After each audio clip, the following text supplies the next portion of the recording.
Nós vimos de uma crise mundial que toda ela estava estruturada e assente em processos que tinham, enfim, que passaram incólumes às auditorias. E não aconteceu nada. Já agora as agências de rating que só viram no fim e depois agravaram o problema, tirando o rating dos países que já estavam a tomar medidas. Foi o caso de Portugal. Foi uma coisa eu penso que alguma coisa terá que acontecer. Seja o Estado, seja a Justiça, seja o que for. Alguma coisa terá que acontecer um pouco diferente daquilo que tem acontecido até hoje, no sentido de garantir os direitos que as pessoas têm quando estamos perante situações como estas. E a nossa Justiça realmente não tem sido... verdade tem que se dizer, a América, em 3 meses, foi 3 meses ou 4 meses, no máximo, pega no Madoff... Sim, mas não é exemplo.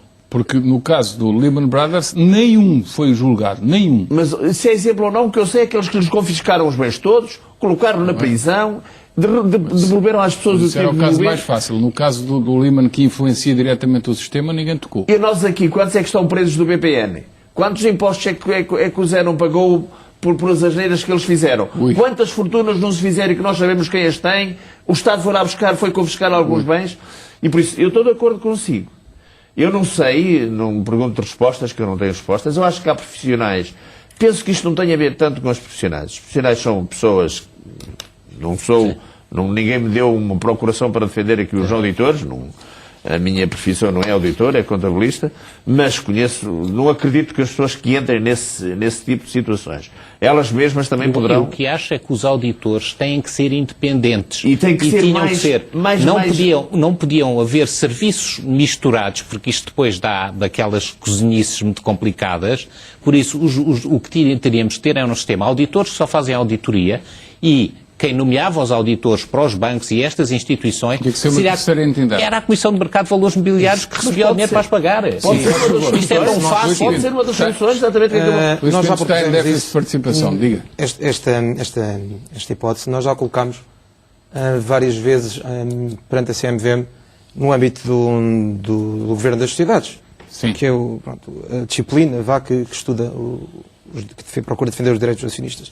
Esse é um ponto que nós sempre atalhámos e que era uma das propostas que tínhamos, que era a questão da divisão entre a auditoria e tudo o resto, e que os auditores só deviam prestar serviços de auditoria e, sobretudo, esta questão da independência. Como é que um auditor pode ser independente se é pago pela empresa onde está a fazer a auditoria? Se eu recebo 5, tenho um nível de independência. Se eu, pelo mesmo serviço, receber 500, será que vou ser tão independente? E quem me paga esta brutalidade? Perdão, esse dinheiro? O meu ricodinho que tanto me custou a ganhar? Dar-lhe-emos todas as garantias. Garantia?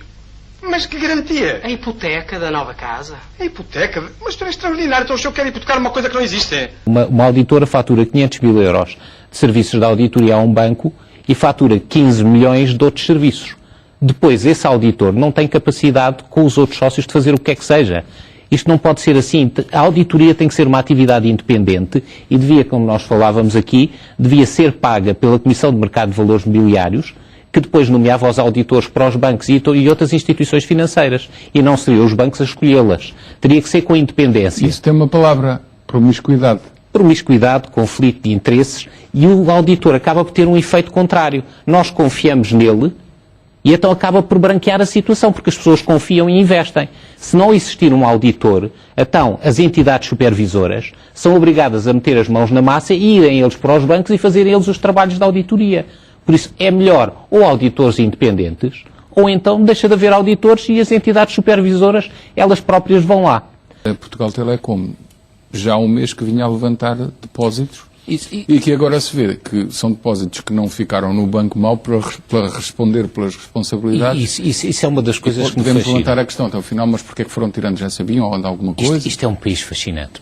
Primeiro, investem 900 milhões num produto que é uma quantia absolutamente brutal para a Portugal Telecom, de altíssimo risco, e depois tiram o dinheiro.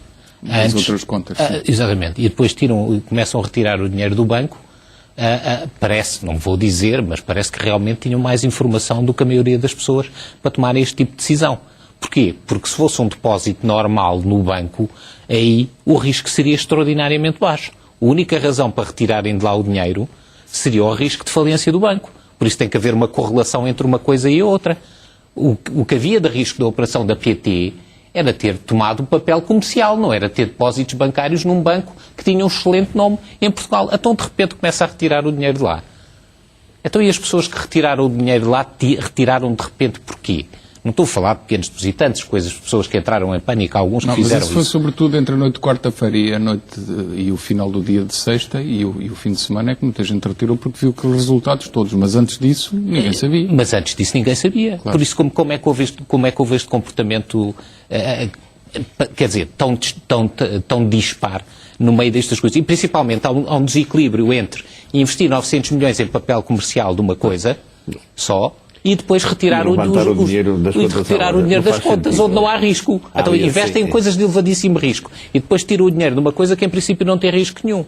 Quer dizer, eu não quero dizer que isto é óbvio, não é? Tem que ser investigado naturalmente, mas que é uma coisa... Poderá haver informação privilegiada. Mas em relação à atuação dos reguladores, nomeadamente do Banco de Portugal, alguma observação? É assim, eu relativamente à atuação do Banco de Portugal, as entidades reguladoras em Portugal funcionam devagarinho. E as entidades reguladoras em Portugal, não sei porquê, funcionam também, põem pouca mão na massa, não é? Mandam pouco as pessoas para os bancos, verem as coisas, investigarem, irem às conservatórias, mexerem-se, que é para isso que eles lá estão. O Banco de Portugal e a CMVM têm um conjunto de recursos excelente que pode e deve utilizar neste tipo de coisas.